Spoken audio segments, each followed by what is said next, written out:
علیکم، آپ دیکھ رہے ہیں سٹی 11 نیوز پاکستان HD۔ جڑا والا سے خبر شامل کرتے ہیں ہمارے نمائندہ میاں محمد شفیق کی رپورٹ کے مطابق ادارہ منیر الاسلام ویلفیئر فاؤنڈیشن چیک نمبر 65 گابی کی زیر اہتمام شہادت حضرت امام حسین کانفرنس سے خطاب کرتے ہوئے سجاد نشین دربار عالیہ چشتیہ نظامیہ پیر سید غلام محی الدین چشتی،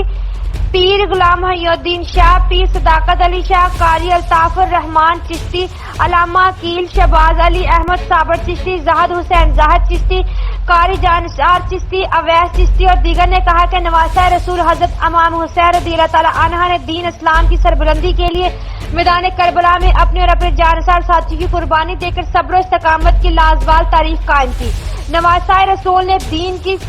سربلندی کے لیے پورا کنبہ قربان کر دیا مگر یزید کی بیعت قبول نہ کی۔ شہادت امام حسین رضی اللہ تعالی عنہ دراصل ظلم کی مقابل ڈٹ جانے کا نام ہے۔ انہوں نے کہا کہ شہداء کربلا نے ظلم و جابر اور فاسق و فاجر یزیدی لوٹے کا مقابلہ قوت ایمانی کے ساتھ کیا اور پوری انسانیت کو یہ پیغام دیا کہ ایک سچا مومن حق کے لیے میدان عمل میں نکل پڑے تو کوئی شیطانی قوت اس کے راستے میں حائل نہیں ہو سکتی۔ مزید خبروں کے لیے دیکھتے رہیے سٹی 11 نیوز پاکستان HD۔